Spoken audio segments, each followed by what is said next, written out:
नमस्कार साथियों, आज मैं आपको ध्यानाकर्षण के भाग 3 में प्रमुख जिन बिंदुओं पर चर्चा करूंगा उस विषय में आपको बता देना चाहता हूं। आज मैं आपको परिप्रेक्ष्य, शिक्षण कार्य से पूर्व तैयारी, शिक्षण अधिगम प्रक्रिया और क्या करें और क्या न करें, इन 4 बिंदुओं पर चर्चा करेंगे।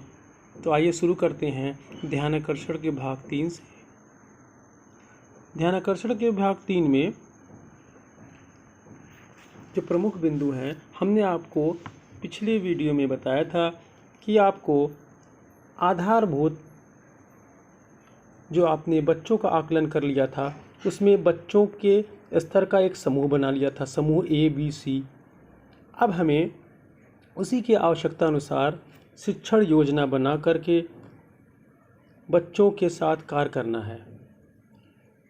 आइए हम देखते हैं कि कार्य करने से पूर्व एक शिक्षक को क्या क्या तैयारी करनी चाहिए। सबसे पहले हम चर्चा करेंगे कि शिक्षण कार्य के लिए क्या क्या तैयारी होनी चाहिए। हमें अपने अधिगम स्तर के संबंधित सूची को तैयार करना चाहिए, समूह का निर्धारण करना चाहिए, जो समूह का निर्धारण आपने ABC के रूप में किया था।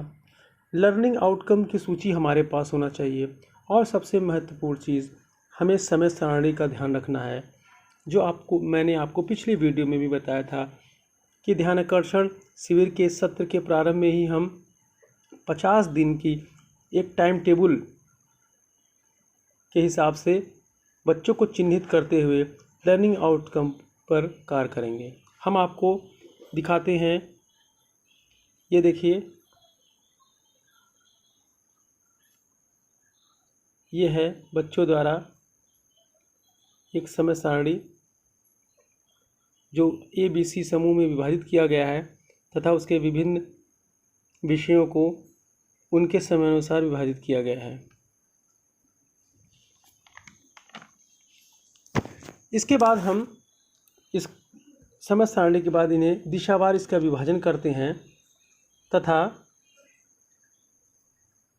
प्रथम सप्ताह, द्वितीय सप्ताह, तृतीय सप्ताह, चतुर्थ, पंचम, 6 और 7वें सप्ताह में इसको विभाजित करके लर्निंग आउटकम जिस हिसाब से प्राप्त करेंगे उस हिसाब से उसको चिन्हित करते जाना है। इसके अगले चरण में हम एक शिक्षण योजना बनाते हैं। शिक्षण अधिगम सामग्री की उपलब्धता रखते हैं, जैसे TLM और भी शैक्षिक गतिविधि, खेल के लिए जो भी हमें ज़रूरत की चीज़ हो उसको हम अपने पास रखते हैं। अब हमें शिक्षण अधिगम प्रक्रिया को प्रारंभ करना है। जो सभी तैयारियां हम अपने पास कर लेंगे, उसका सबसे महत्वपूर्ण चरण अधिगम प्रक्रिया का क्रियान्वयन से आता है। तो सबसे पहले हम इस पे बैठक व्यवस्था पे कार्य करते हैं। बैठक व्यवस्था में कैसे है, अर्धचंद्राकार या गोलाकार में बैठाना होगा और बच्चों को छोटे छोटे समूह में भी बैठाना होगा। बैठक व्यवस्था ऐसी होनी चाहिए कि बच्चे व शिक्षक कक्षा में कहीं भी आसानी से आ जा सके और ब्लैक बोर्ड व अन्य सामग्री स्पष्ट रूप से उनकी पहुंच में भी हो। शिक्षण अधिगम प्रक्रिया करने पे हमें सबसे महत्वपूर्ण चीज़ यह है कि हमें क्या करना है और क्या नहीं करना है। क्या करना है हमें कि कक्षा में,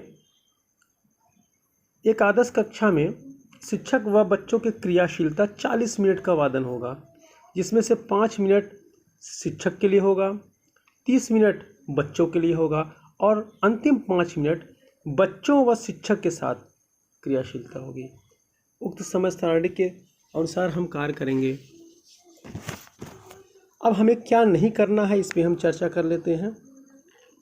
हमें जो नहीं करना है वह है बच्चों के साथ प्रश्न पूछने के लिए उन्हें हतोत्साहित नहीं करना है, बच्चों में भय पैदा न हो ऐसा कार्य करना है, बच्चों के मध्य भेदभाव नहीं होना चाहिए, बच्चों के साथ गलत शब्द का प्रयोग एवं गलत व्यवहार न होना चाहिए।